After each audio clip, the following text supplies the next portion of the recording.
What's up, you all motherfuckers? We started watching Rise of Shields Season 2. I mean, I've watched it like a couple months ago, just writing a script. You may be asking, why the fuck was this so long? Honestly, school was giving me the problems. Like the issues.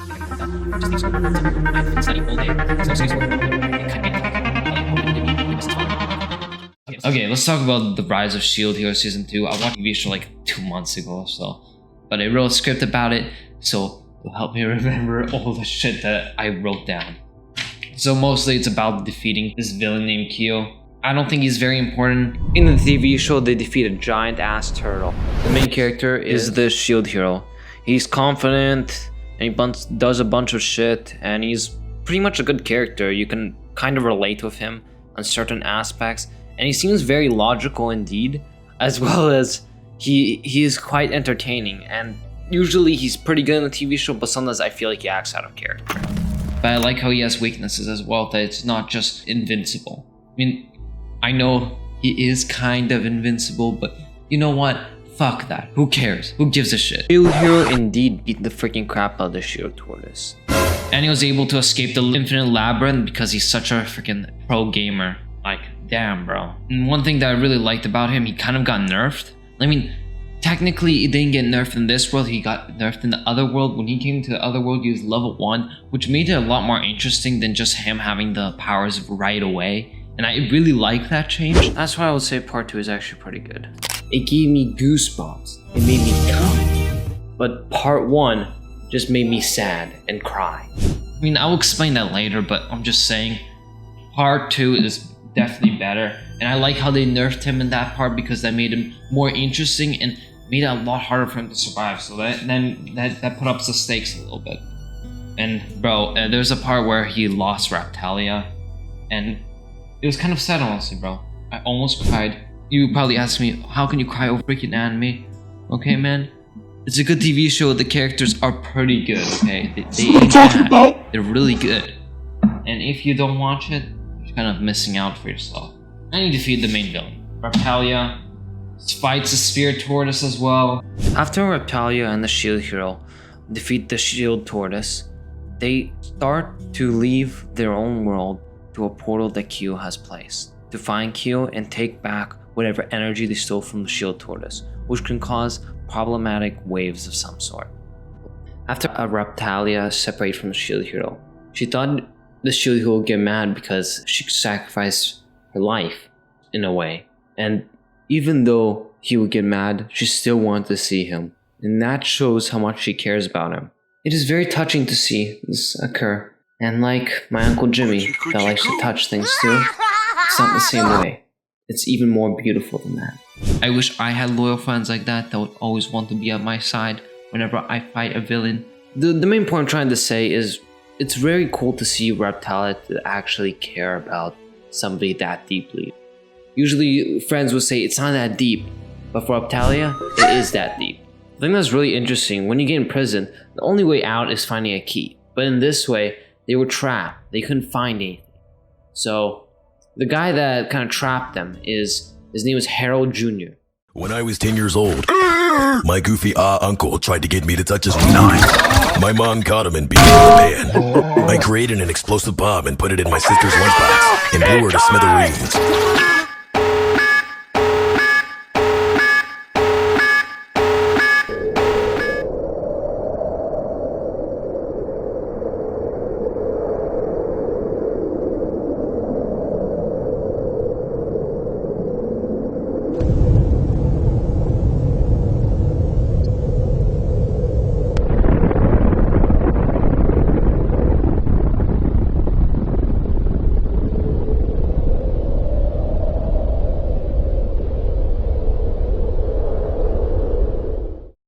No, I'm just kidding. I actually don't remember.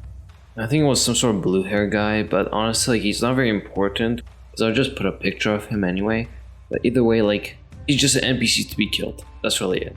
And the thing that's really interesting, which I actually kind of like and kind of expected, like I guessed this is one of the easiest things to guess, was after she went to jail and they escaped, Glass was kind of thankful that they saved Kizuna, so she was willing to help any way she can, pay back in a way. after they tried to kill them. What happened is they went to that weird ceremony where they had the katana thing, like they were choosing the master for it, and Katana chose Talia, which made her like a lot stronger, but at the same time, like it was kind of a guess. Like I thought she might come up to get it, but at the same time I was like, nah, it's not gonna happen. I was just thinking like, what if the weapon just floats to her? That's basically what happened, bro.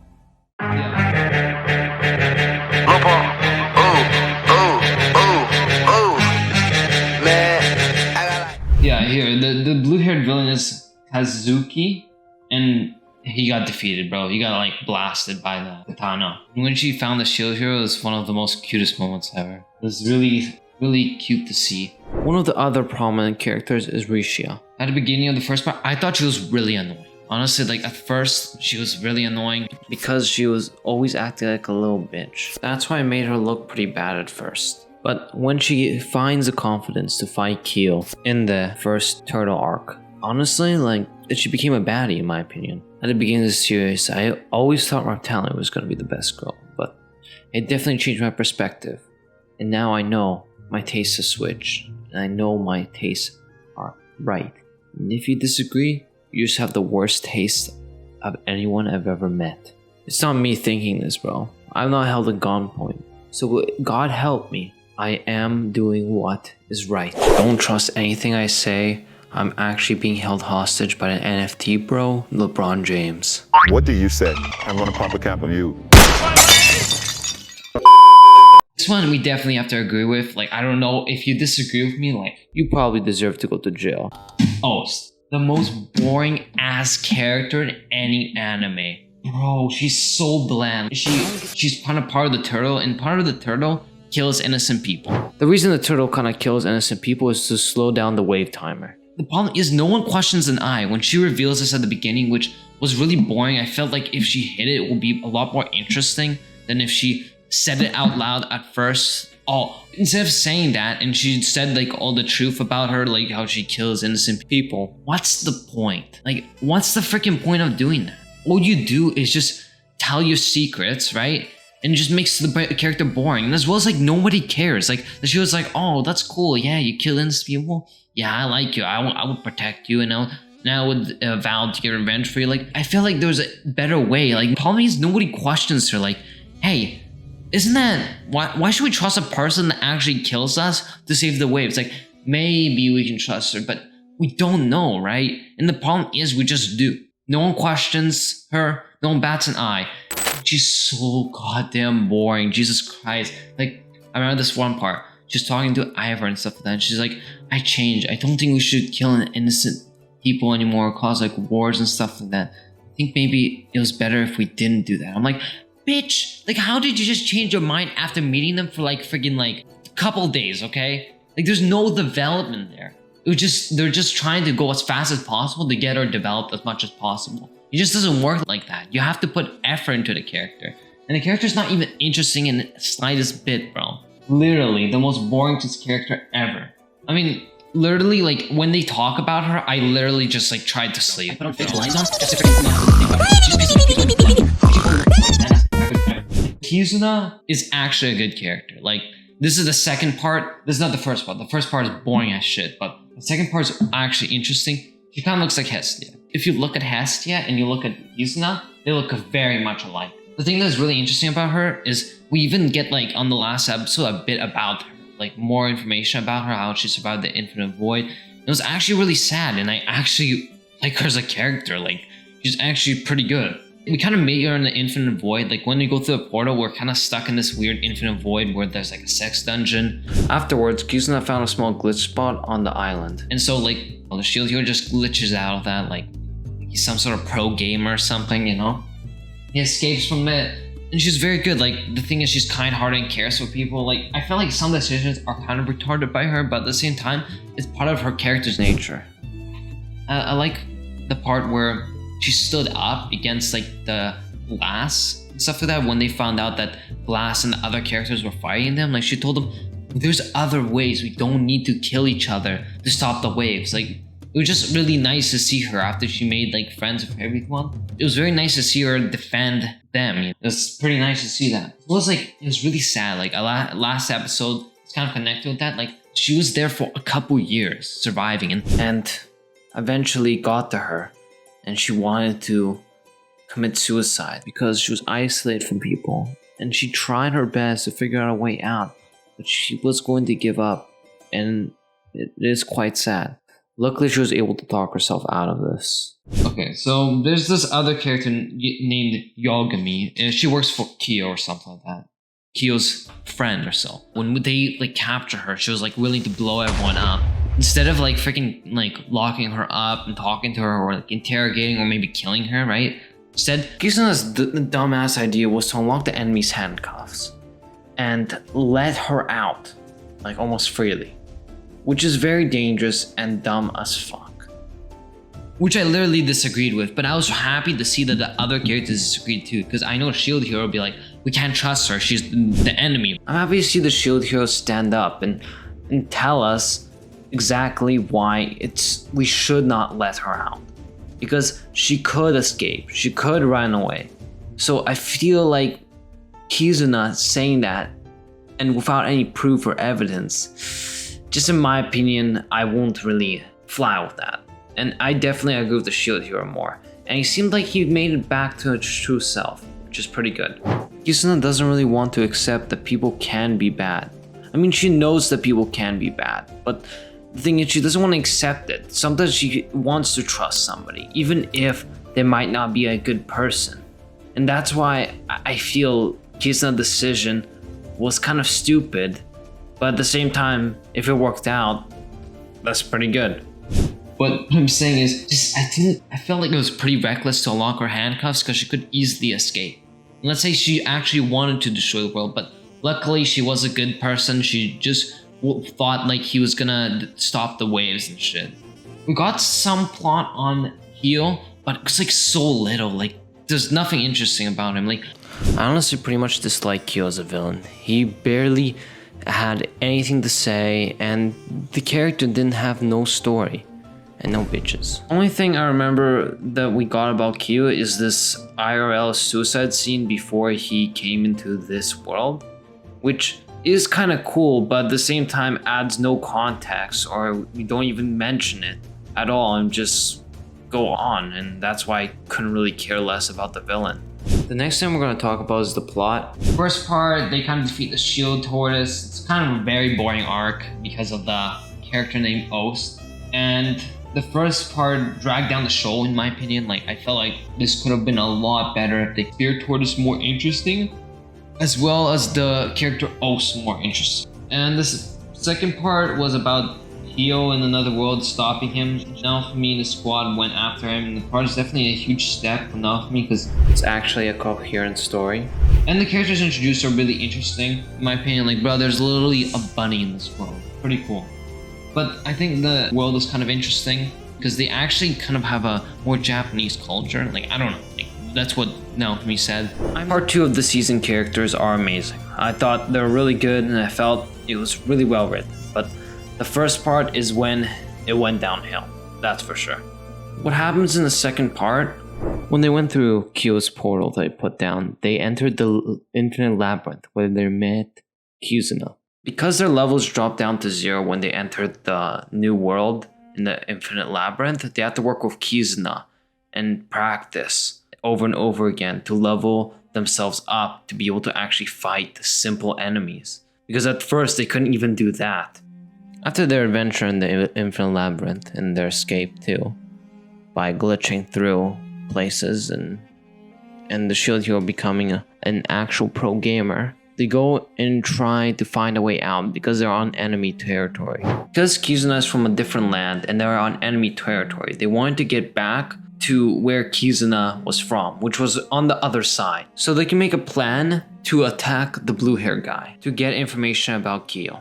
So what happens is they do the attack, but the problem is one of the things that mess up. When Kizuna has some sort of weird ass power that's so convenient, literally the most convenient power ever.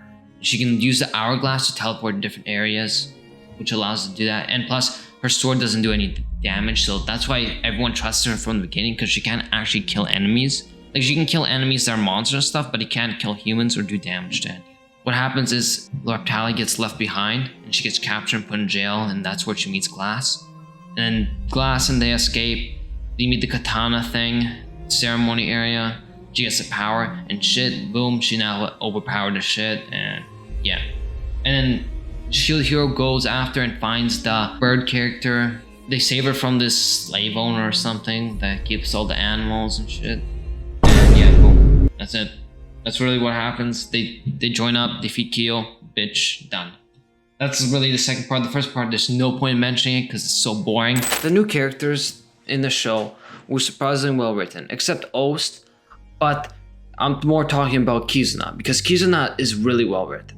She's a good character, and I honestly thought she was one of the better characters that we got to know because episode 13 kind of opened my eyes when they told the kind of the story what she was doing for all these years. She had nothing at all, no one in the Infinite Void, and it was really sad. And like honestly, I was very sad when I saw this episode because I was like, damn, all these years, and she didn't give up hope at all, which is awesome to see how a strong female character can be like that. Honestly, I really enjoyed the portal system or the dimension system.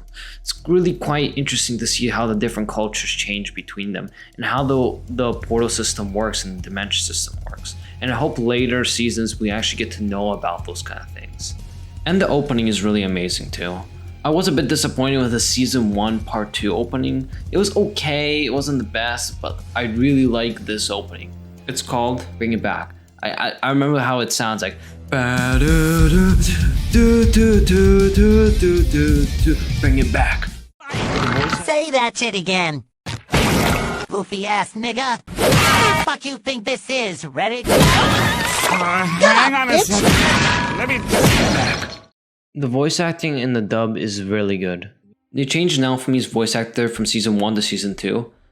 And the reason is because the season 1 person that voiced Naofumi passed away, sadly. And honestly, I really didn't notice the difference until it was brought up in the YouTube comment section. And I rewatched both parts and I was like, oh yeah, there's a little difference. And it shows how good this TV show is, because they're actually able to find a replacement voice actor that sounds the same or even close enough to the other one, which is really good because most shows that replace voice actors usually sounds totally different.